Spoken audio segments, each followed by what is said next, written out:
Greetings and salutations, this is Imperator Vespasian and apparently his trusty sidekick. And apparently. Because I forgot to mention you in the last video I did. It's nice to do a video on something we can actually openly talk about. These guys are Americans! Yay, the US infantry heavy weapons, hey! Yay, we're doing nothing wrong right now. Right, so we can talk about these guys until next week. And then suddenly we won't be able to use that word either. So these are American infantry from WWII. And they're from Plastic Soldier. We have already done a video on Plastic Soldier. And you love their figures. I love that figure. I like Plastic Soldier stuff. I like their 15mm stuff and I like their 20mm stuff, or their 1/72 stuff. These are the. Oh, I need my white thingy. I got a special. Good thing you're already wearing your glasses at least. Yeah, well, no, don't start. Right. So these are heavy weapons for the Americans, and they're. I always say they look really good. I haven't assembled them yet, so I can't actually tell you if they are like the other videos I did. I've already made some.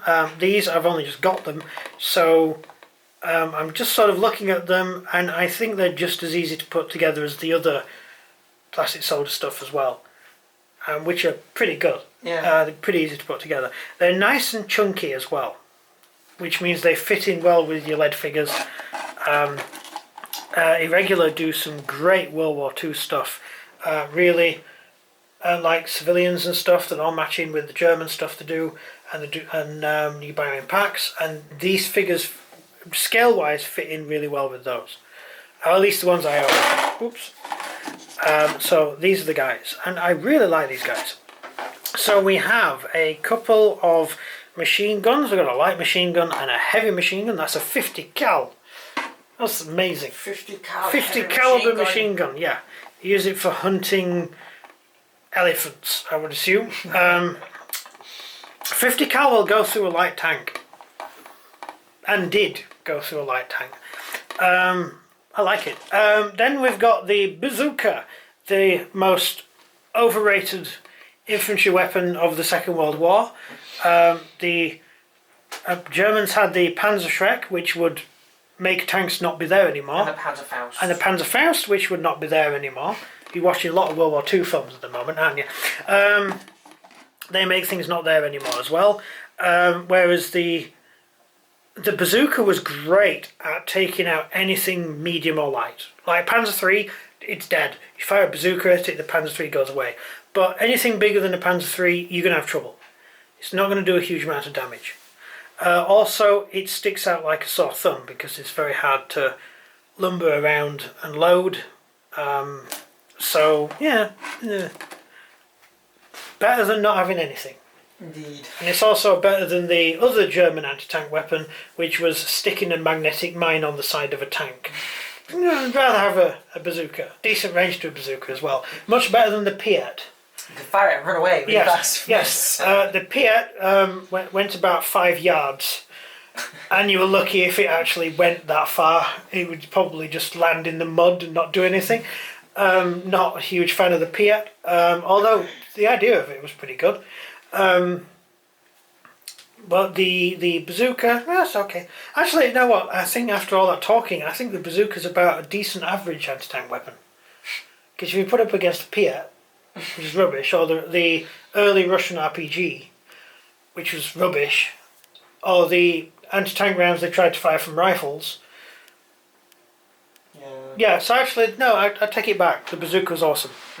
I do know that in the Korean War, someone mentioned the Korean War the other day, emailed me about it, the bazooka did absolutely nothing to the Russian tanks.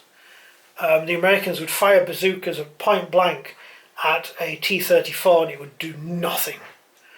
It could not get through the T-34 armour, which makes sense because it couldn't get through a Tiger's armour or a Jagdpanzer or any of those, and they had more armour than the T-34, so yeah, kind of makes sense.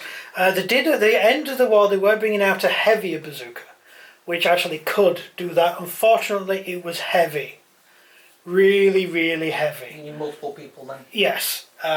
Not easy to move around. It's going to take a dude space up in your vehicle. So, you know. Is it really worth it? No. Then we've got the that there, which I believe is a mortar. Yeah, that's a mortar.